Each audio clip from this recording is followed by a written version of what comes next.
Welcome to the small little town of Tweerivier, which means two rivers in Afrikaans. Population 440 people. And right here we found this tiny house which has a lot of character and a lot of interesting features which you will like to see. So this cabin is actually a proof of concept. It's very simple but very efficient. The tiny house has two entrances. One is right here. Actually, you open from the inside. This is your main door, and it does not unlock like a usual door. How would you open this? You see this? This is your key. All you have to do is put it here, slide it, and your door is open. Let me just explain how it works. There is a pin inside which has a magnet on, and this has a little piece of metal. So when you put it here, the metal will make the pin go up, which will unlock the door. You just need to pull it your way and then back again, and your door is open. That explains why the door didn't open, it was locked. So this is the other door. It can serve as a door or a window because it also opens on the bottom here. And guys, all of these handles are actually handmade to keep the cost low. And speaking of cost, this cabin cost 22,700 South African rands to be built. That's less than 1,600 US dollars. Guys, that's an amazing price.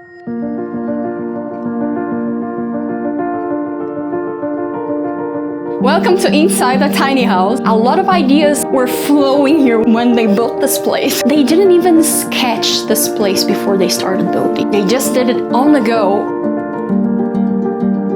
The first thing that will strike you as you walk in will be the bookshelves.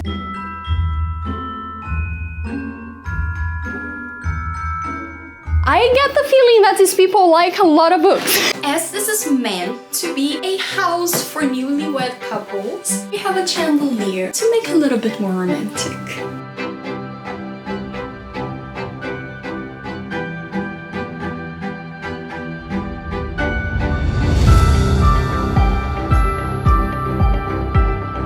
We have wooden beams going across with a platform right here above my head, which if it wasn't used, it could be used as a second sleeping place, but right now it's not. We have a sitting area right here, and let me show you the curtains.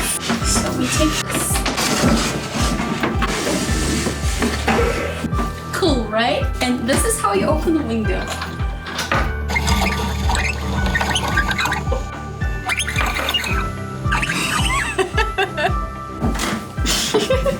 There's a lot of room here.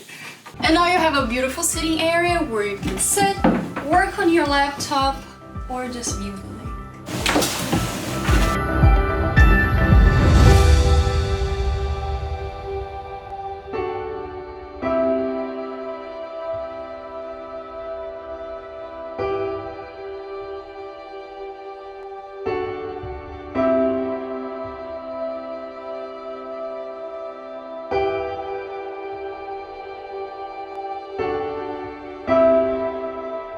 And guess what this is for? This is what you use them for. This here.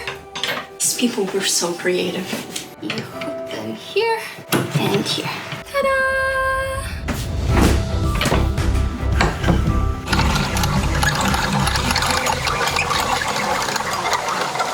The tiny house comes with a piano that I dare not try to play because I don't know how to play. We have birds. This is a bench from a church pew, and it allows you to sit by the fire. It's like wood stove for the cold nights.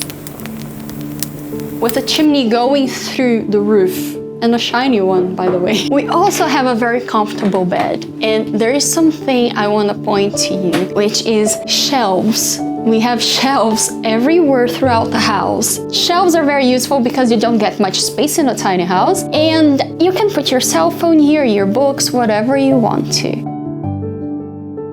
This is a cute little antique looking bedside table, but also is a stool for the piano, and it opens right here on the side. Do you know what this is for?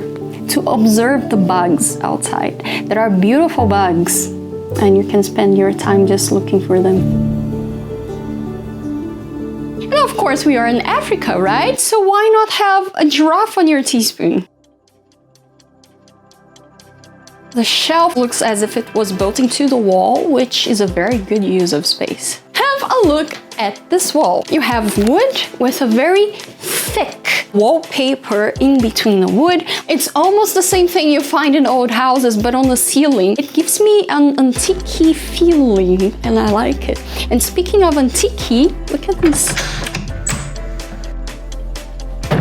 This house can get really bright and really hot during the day, so they came up with ideas to block the sun. This is one of them. It's very simple, but very efficient.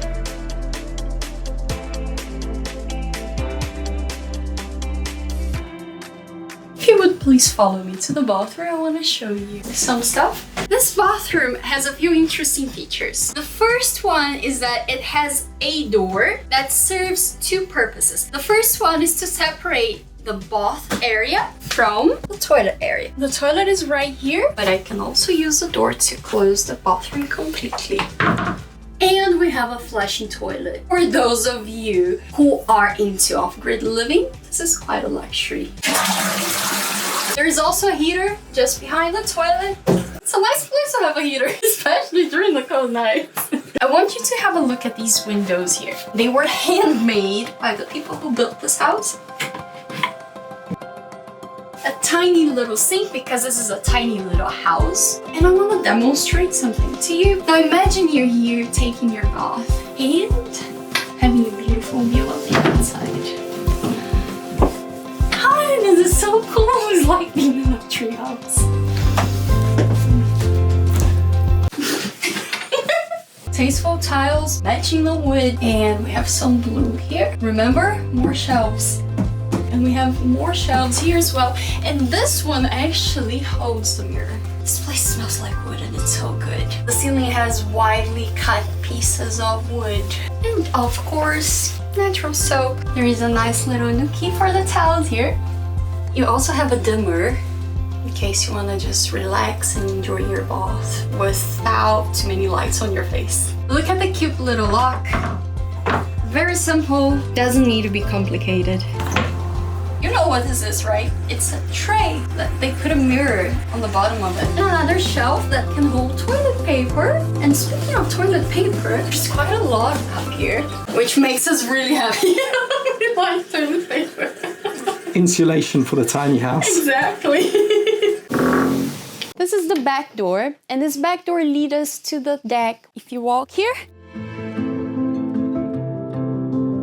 we have this beautiful sitting area covered by this beautiful vine. It's actually a mature vine that was transplanted, and it survived, and it's doing very well. It's a very comfy place to sit and enjoy. The house was built over the river banks. It's very sturdy. We will show you how they built it. This is a wooden gutter, and if you put your hand here, you can feel the indent. And the water collects onto these copper pipe, which drains down to the floor. Right here we have a deck where you can sit and enjoy the nature, watch the lake, the ducks, and the beautiful bugs that fly around that are very colorful ones sometimes. And the water right now is a bit muddy because it's March, and that's what happens during March. This wonderful deck is built with solid wood, and it surrounds most of the house. And speaking of surrounding, if you follow me here, the deck will lead us to a small little kitchen, which is not a real kitchen, is more of a washing area. But if one was to build a kitchen, I guess you could just extend the wall and build a little one right here.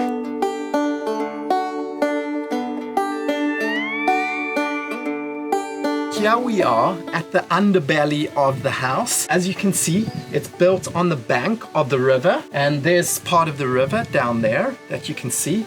And there's these massive beams to support. This goes up and supports the bottom of the house. These big beams rest on these concrete supports. So this can handle a ton of weight. If you look over here, There's a water heater there. What you can also see here is there's a waterproofing material just on the inside of the wood. Inside here's the electrical panel. The nice thing about having it open like this is you can have the waste pipes coming straight out the bottom of the house.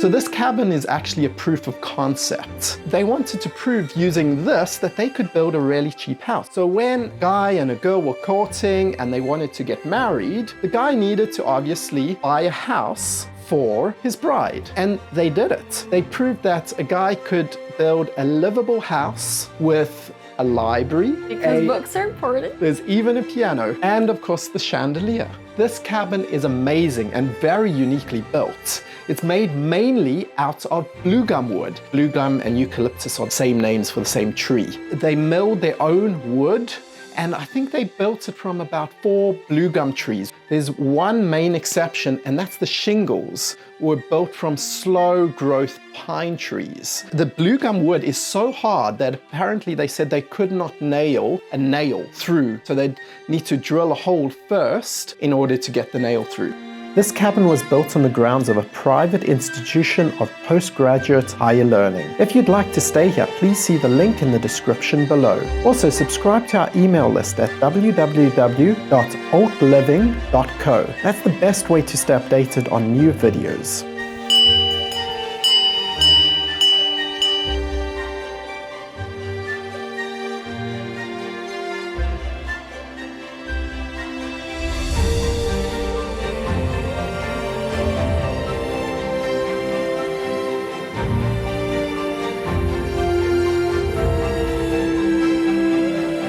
Hope you enjoyed this video. Remember to like the video, subscribe to our channel if you're not subscribed already, and comment your questions or your comments and feedback in the comment section below. We really like interacting with you guys, and we hope to see you in the next one. We are doing a series of videos here from South Africa. I hope you guys will be with us in the next one. So see you there. Bye. Bye.